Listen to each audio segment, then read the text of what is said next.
First thing I want to do, not to shill something, although I will do that in a moment, is talk about these emails I got.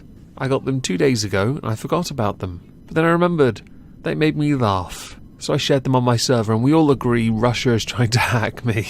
Should I go tell them my password is suck your mum? Worth it. I love getting spam, and on that note, we should definitely celebrate Spam's birthday. Right? No, we're not doing that. Anyway, tonight 9 PM over on the Omegon Plays channel, I'm going to stream some Euro Truck. Feel free to join me. Or not. Don't mind. I like the game anyway. Moving on from all of that, I want to talk about the Changi Airport in Singapore. It is one of the wonders of the world. It is actually quite something. It has a waterfall in it, of all things. And that's not even a joke. It has what you could consider a botanical garden, which to me defeats the whole point of an airport, when what people want to do more than anything is get a ticket to not fly and hang out in that garden. What does that say about the rest of Singapore? That the only thing people like to do is kinda leave but not. Could of course talk about the crime rate and all those people being sent to prison for doing what I just said. Buying a ticket and hanging out in that garden. It must be absolutely breathtaking. To go so far to hang out in such a beautiful place. Impractical when all you really need is some armchairs and a bathroom, maybe. A bucket, perhaps, for those who are cultured. Let's face it, when you go to an airport, you don't really go there to hang out in a garden, you go there to leave or arrive. So why on earth you feel the need to create such a spectacle is beyond me.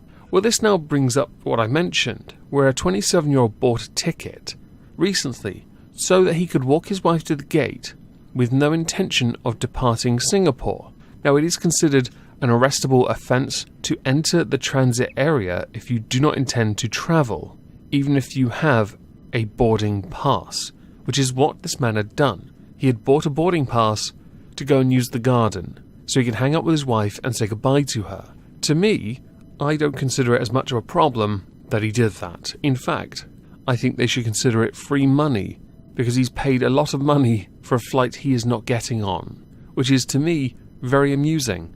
It is incredibly silly, of course, but then it's understandable he would do that when the last exit isn't the one where he says goodbye, but in a garden next door. Now, anyone that accesses the gates at areas in this airport without intention to fly, under the Singapore Infrastructure Protection Act, can be fined up to $15,000 or imprisoned for up to 2 years. Since this was introduced, under this legislation, 33 people have been arrested so far this year, which is quite impressive when you think about it. What amused me the most about all of this wasn't what he was willing to do to send his wife off, or the fact that he'd go and hang out in a really cool garden to do it. It was the comments underneath, and we're going to get to some of those in a minute because Google Translate has done a fantastic job. I think we can all understand, though, why a number of these people are willing to go there and pay for the ticket to not fly. Of course, it's a waste of time and fuel and effort and all of that, but when the new dual terminal opened in April, it made headlines everywhere. I saw it on the BBC because of the 40-metre waterfall, the world's largest indoor waterfall no less. A 14,000 square metre canopy park with suspension bridge topiary mazes, and it is one of Asia's largest indoor garden, with 3,000 trees and 60,000 shrubs. They're doing the bit for the environment. But tell me this, how many cats have taken a dump in it? Because I promise you, if you say none, I'm pressing X to doubt. Passengers have been known to book refundable tickets, which they cancel before the flight takes off, having enjoyed the airport, which is why all of this came about. In 2016, a man was jailed after he spent 18 days in the airport, where he forged boarding passes to gain entry to 9 airport lounges. Not long after, a couple was arrested for booking flexible tickets to gain access to the shopping mall, where they bought an iPhone 7. You can tell that's old, and I can't believe anyone would want to buy Apple. Oh well. The point is, I guess there's an overarching point to this, before we get to the comments, which are great, is that you've turned your airport into something people want to spend more time in as opposed to time leaving or arriving, or leaving altogether, in the sense of leaving as a passenger out via a plane or a cannon, whichever's easier, or leaving upon arrival in a car or on foot, because they're a peasant, or because they spent all their money in your mall, walking around your garden, eating cat crap ice cream. I guess it defeats the point of an airport if people are loading up with more stuff. But having walked through one part of Heathrow once, I can understand why they have it there. I just tend to think it's an absolute waste of time. Like, seriously, you don't need a newspaper stand. People have phones. Give them Wi-Fi and they're good. Now to the comments. Yes, these are magnificent. Some of these obviously have been translated poorly, and I don't care. It's funny. Ray Tan writes, "Good move on the part of the police. We need to keep a close vigilant on unauthorized personnel entering in highly restricted areas." Well, he actually had authorization with the ticket. "We cannot allow any perpetrator to create havoc in our reputable first-class airport, with both local and foreigners moving in and out of the premises." To be fair, he was going in and then just walking back out again. He was a local. Are you telling me that's not a local shop for local people? Airport is a highly security-protected area, and we need to protect it. This notice is a good reminder to all people, including airport staff, who have been issued with airport pass. I have a sneaky feeling this person has missed the overarching point. That he is, and it's actually said by the guy below, he must be a super loving husband to double make sure that his wife boarded the plane and flew off.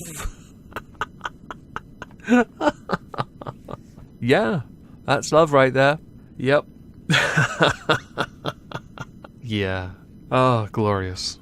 There are a number of comments that are listed in this thread, which I'll link for you all if you are at all interested in reading some of the cancer, noting their shame at their country for doing this. Others also pointing out that actually there is a valid point to misusing a boarding pass.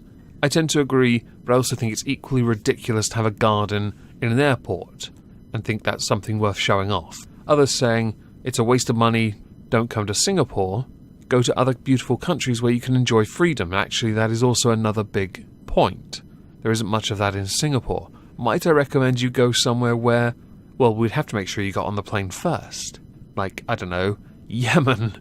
If you're old enough to get that joke, please let me know in the comments below.